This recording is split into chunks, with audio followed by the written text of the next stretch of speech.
மாணவர்களுக்கு இந்நேர வணக்கம். இன்றைய தினம் இம்முறை பயிற்சி எழுத உள்ள காப்போதா சாதாரண மாணவர்களுக்கு சதவீதம் என்ற பகுதியினுள் வினாப்படும் வினா ஒன்றுக்கு விதம் இலகுவா விடியளிக்கலாம் என்பதனை இன்றைய தினம் கற்றுக்கொள்வோம். வினாவை அவதானியுங்கள். ரூபா 100,000 பெறுமதியான தையல் இயந்திரம் ஒன்றை முதலில் அதன் பெறுமதியில் 1/5 பங்கை செலுத்தியும் எஞ்சிய தொகையை ரூபா 3,616 வீதம் 25 சம மாதாந்த தவணை தொகைகளிலும் செலுத்தி பெற்றுக்கொள்ள முடியும். வட்டியானது குறைந்து செல்லும் மீதி முறையில் கணிக்கப்படும் எனில் அறவிடப்படுகின்ற ஆண்டு வட்டி வீதத்தை காண்க. இதில் ஒரு வினா தான் எங்களுக்கு கேட்டிருக்கு பிள்ளைகள், அதாவது அறவிடப்படுகின்ற ஆண்டு வட்டி வீதம் தான் கேட்டிருக்கு. ஆனால் ஆண்டு வட்டி வீதத்தை காணணும்னு சொன்னால் சில படிமுறை ஒழுங்கில் நாங்கள் கணக்கு செய்யணும். என்ன செய்யணும் என்றால், முதல்ல அந்த தையல் இயந்திரத்தின் பெறுமதியில் 1/5 பங்கை முற்பணமாக செலுத்துறதா சொல்லப்பட்டிருக்கு. அப்போ நாங்கள் 100,000 ரூபாவில் 5 பிரித்து ஒரு பங்கை கண்டுபிடிக்கணும். அப்போ 100,000 தர 1/5, அதாவது 100,000 5 பெருக்கணும்னு சொன்னால் எங்களுக்கு என்ன வருமெண்டா 20,000 ரூபா வரும். அப்போ 5 தர 100,000, 5 100 வகுத்தீங்கடா 20, பின்னுக்கு 1000, ஆகவே 20,000 ரூபா. அடுத்து என்ன செய்யணும்டா, இந்த கடன் தொகையை கண்டுபிடிக்கணும். அதான் 100,000 ரூபாவில் முதல் 20,000 ரூபாயை செலுத்தினால் எஞ்சிய தொகை என்ன வரைக்கும் கடன் தொகையாக இருக்கும். ஆகவே அந்த தையல் இயந்திரத்தின் பெறுமதியிலிருந்து முற்பணமாக செலுத்தப்பட்ட தொகையை நாங்கள் கழிப்போம். அப்போ 100,000 அதை நாங்கள் என்ன செய்ய போகிறோம், 20,000 கழிச்சவென்றால் கடன் தொகை எங்களுக்கு எவ்வளோ வரும், 80,000 ரூபா வரும். இல்லை நாங்கள் அலகு குறிப்பிடல பிள்ளைகள், நீங்கள் கட்டாயம் என்ன செய்வோம்னா பரீட்சைக்கு அலகுகளை குறிப்பிடணும். அதாவது ரூபான்னு சொல்லி காட்டணும். இனி என்ன செய்ய போகிறோம் என்றால், இந்த 80,000 ரூபாவை 25 சம மாதாந்த தவணைகளில் செலுத்தி முடிக்கணும்.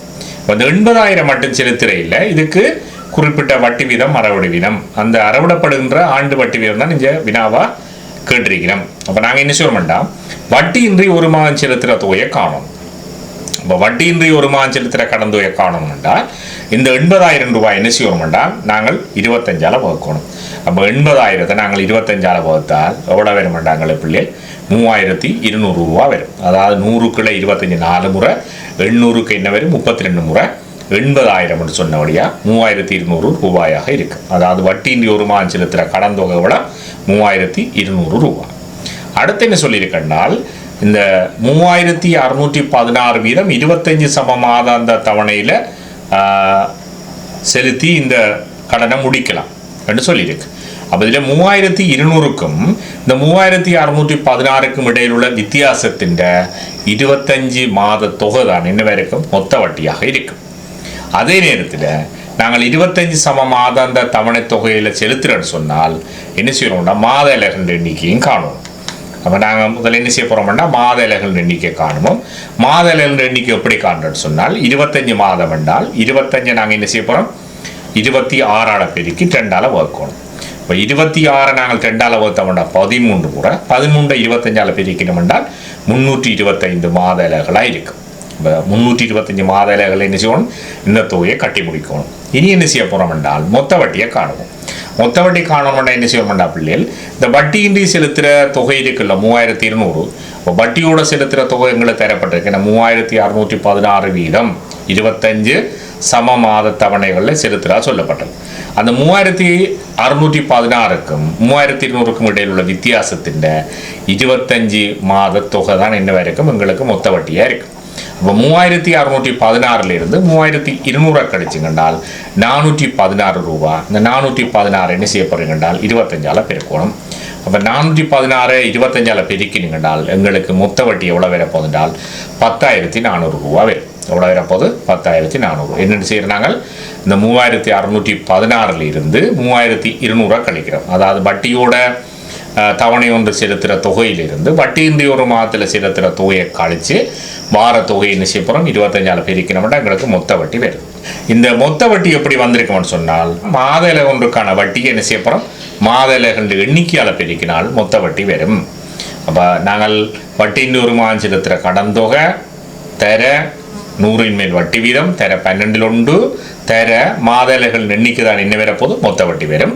அல்லது ஒரு விதமாக சொல்கிறோன்னு சொன்னால் மாத அலகு ஒன்றுக்கான வட்டியை மொத்த மாத அலகுகள் எண்ணிக்கையால் பெருக்கி விட்டோம்னு சொன்னால் மொத்த வட்டி வரும்.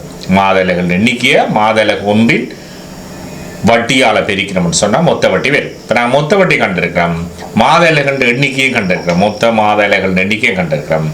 ஆகவே மொத்த வட்டியை மாத இலைகள் எண்ணிக்கையால் வகுத்து விட்டோம்னா மாத அலகு ஒன்றுக்கான வட்டியை காணலாம். அதாவது மொத்த வட்டி 10,400 கண்டிருக்கிறோம், மாத இலைகள் எண்ணிக்கை 325. இப்போ 10,400 325ஆல் வகுத்து விட்டீங்கன்னு சொன்னால் 32 வரும். 32 என்ன வரப்போகுது? ரூபாய் வரப்போகுது. அதாவது மாத அலகு ஒன்றுக்கான வட்டி 32 ரூபா. இனி என்ன செய்ய போகிறோம்னா அந்த மாத அலகு ஒன்றுக்கான வட்டியை காண்ற தொடர்பு எழுதி நாங்கள் 32க்கு சமப்படுத்துவோம். அப்போ மாத அலகு ஒன்றுக்கான வட்டி எப்படி காண்றா பிள்ளைகள்? வட்டியின் ஒரு மாதம் செலுத்துகிற கடன் தொகை தெரியும் 3200. இப்போ 3200 தர எங்களுக்கு ஆண்டு வட்டி வீதம் தெரியாத நாங்கள் எக்ஸன் எடுப்போம். இப்போ 3200 தர 100ல் எக்ஸ் தர 12ல் 1.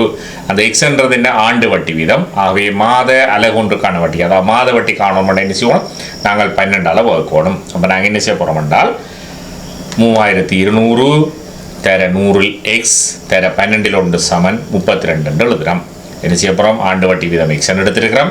அவை 100ல் எக்ஸ் தர வட்டியின்றி ஒரு மாதம் செலுத்துகிற கடந்த 3200 தர 12ல் 1 போடுறோம். இது என்னத்துக்கு சமனாக இருக்க போகுது? 32க்கு சமனாக இருக்க போகுது.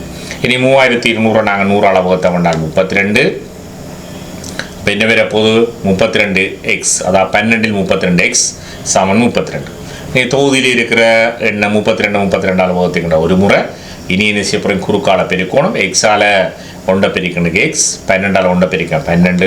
ஆகவே ஆண்டு வட்டி வீதம் கூட இருக்க போது பிள்ளைகள் 12% இருக்குது. சரிதானே?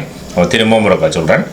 100,000 ரூபா பெறுமதியான தையல் இயந்திரத்தை என்ன செய்யணும்டா அதிൻ്റെ முதலில் 5ல் ஒரு பங்கு, அதை மொத்த பெறுமதிൻ്റെ தையல் இயந்திரத்தின் பெறுமதிൻ്റെ 5ல் ஒரு பங்கை முற்பணமாக செலுத்தி எஞ்சிய தொகையை 3616 வீதம் 25 சம மாதாந்த தவணை தொகைகளில் செலுத்தி பெற்றுக்கொள்ளலாம்.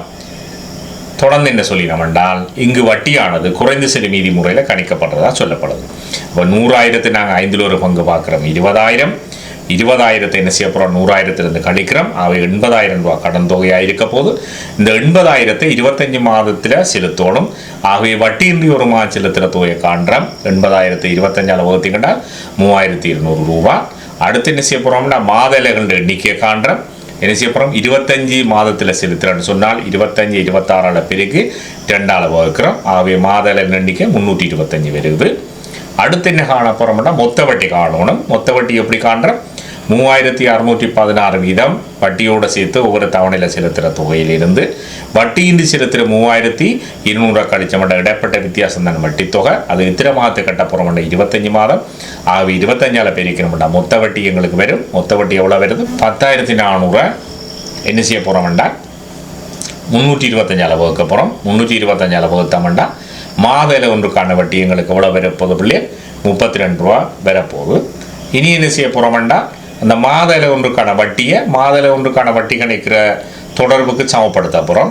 ஆகவே வட்டியின்றி ஒரு மாதம் செலுத்துகிற கடன் தொகை 3,200, ஆண்டு வட்டி வீதம் எக்ஸ். அப்போ 100ல் எக்ஸ் தர 3,200 தர 12ல் 1 சமன் 32 காட்டுறோம். இனி 3,200 100ஆல் வகுத்தையும் கண்டால் 32. ஆகவே மேலே தொகுதியில் இருக்கிறது என்ன? எக்ஸு 32 இருக்குது. ஆகவே 12ல் 32x சமன் 32. இனி நாங்கள் அது சுருக்கி விட்டோம் என்றால் எவ்வளோ வரப்போது? ஆண்டு வட்டி வீதம், அதாவது எக்ஸ் 12% இருக்குது. சரிதானே? இப்போ பரீட்சையில் இப்படி ஒரு வினா வரும். உங்களுக்கு ஆண்டு வட்டி வீதம், அதாவது அறவிடப்படுகின்ற ஆண்டு வட்டி வீதத்தை கணிக்க சொன்னால் இந்த படிமுறை ஒழுங்குகளை செய்தீங்கன்னா பிள்ளை இலகுவாக விடை காணக்கூடிய மாதிரி இருக்கும். எனவே இம்முறை பரீட்சைக்கு தோற்ற மாணவர்கள் இதனை ஒரு பயிற்சியாக கொண்டு மேலும் சில பயிற்சிகளை செய்வதனூடாக இவரிடம் சிறந்த பெறுபவர்களை பெற வாழ்த்திக்கொண்டு மற்றொரு வீடியோவில் உங்களை சந்திக்கும் வரை உங்களிடம் இந்த வணக்கம் கூறி விடைபெற்றுச் செல்லும் உங்கள் ஆசிரியர் கே. செல்வா. நன்றி, வணக்கம்.